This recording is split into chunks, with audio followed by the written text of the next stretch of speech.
Eh si Bongo, bili ko lang ng maruya yan. Tagabili lang para maroya, naging senador. Sila yung buhay yan, sabi ko dito. Eh, isipin mo naman oh. Buti nga, meron tayong magaling na ipinasok na ni Marcos. Oo. Yung bistro. Yung tiga Batangas.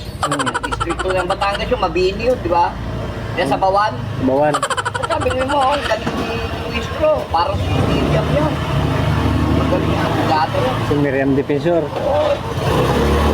Yung mga atake yun, pag yan kailangan makapasok yan. Oo. Pambato ngayon ng ni Marcos yun, nako, sa Senado. Yun ang titindig. Kasi kung hindi mga congressman, hindi pa panahon ngayon para impeach si Sara kasi marami pang kaalyado nga yan. Mga senador yan. Oo. Pero, ang Kongreso sa Senado, mas mataas na ang Kongreso kaysa sa Senado. Marami nga lang sila. Kasi sila ang gumagawa ng batas. Ang nag-a-approval yung Senado. Eh kaya lang, ang problema sa Senado, puro bugok. Nakaupo. Walang hindi ginagamit ng utak. Yahoo! Puro mga upo lang. Wow! Basilino Lapid. Ano ba yan? Senador ba yan? Oh no! Eh problema dyan, yung mga naasundo nung panahon ni Noynoy, nakulong. Naging senador pa. Kaya hinihirap ko. Buong Revilla. Pag ng Chester na puti. Nakakulong din ano. Ito, dito, no? Napakagago ng batas natin dito. Walang Chester na puti. Grabe. Tsaka snow. Erap naman, nung panahon ng Erap, nagkaroon siya ng yung tinatawag na Diba sa death penalty. Hindi pa. Ayaw nila sa death penalty kasi sila unang-unang bibitayin. Diba, pinagkaisa nila sa Erap, waiting lang, pinalaki nila. Sa Erap, may damdaming Pilipino talaga. Saka mabait sa Erap. May black kasi yun. Pagid mayor nga ng Maynila yan kasi yung mga barkada ko, puro coordinator na Erap. Dinala namin yan sa Maynila, kalaban si mayor din. Ayan sa ilan. Sabi natin, kami puro tayo na eh. Dapat si Erap pumumuno kasi ganda ang performance naman ni Erap ng presidente siya. Mabait si Erap, kaya lang, Isang stick lang. yung mga galamay, Mga galamay. sigurado sa matanda, matanda na si Erap. Ikan no. Saan ang order yan? Bilahan nila siya today.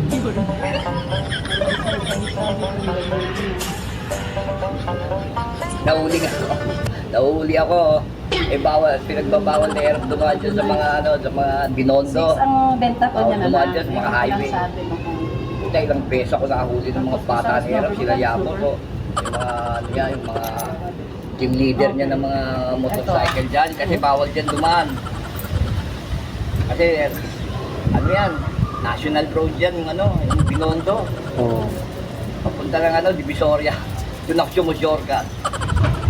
Ayun na, may pawangan doon sa Hingi ako doon kay Adaw.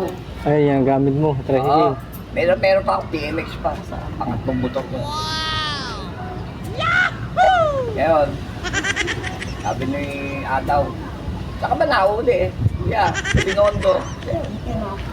Yung nakahuli sa'yo, yung leader ni Yabot. Tapos si Yabot, saka dinala sa, dyan sa Harrison. May malapit sa, sa may Manila 2. laro na lang yata mga bata. Ilakit ako sa taas, doon sa may bulwagan. Monitoring ng mga traffic. Oo. Check kami, daw. Sabi niya, asa si Ma'am Jessie nyo? Sabi nung kumakain sila. May nakita sa gilid. Oh, Ma'am Jessie! Dito ka lang pala. May pagkabading nyo si Sir Anaw. Sabi niya, tulungan mo naman itong natin. Natin, yung tawag dito, yung sa mga politiko, yung yung tao kanila. Yung mga tao natin to. Yan, nagdala sa atin sa 4th Street, sa Sampalo. O ngayon, bakit po? nahuli siya ng ano, nahuli, bawal kasi dumaan doon kasi doon ka danan kuya. O ano ba number ano ba? O nahuli yung kasi, tawag siya doon sa ano, sa so, yung may reglo ko na ng 500 ay pumayag. Hindi na yun, di nawalan kayo, lalo kayo nawalan. Sabi ko, para hindi na ako makabala, pupunta pa ako sitio. Oo. Ngayon, tawag. Pagtawag, alam mo, pagtawag na ganyan, isang tawag lang. Punta mo na kuya, release ko yan. Tangina ko, takamot po yung mga gago. Sayang 500 ano.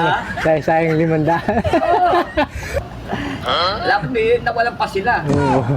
Ngayon, tuwing, ito syempre, kahit pa paano, nakatulong tayo, kaya humingi rin tayong tulong. Ganun lang naman ako, pero pagdating sa mga ano, maano yan, basta mga politiko.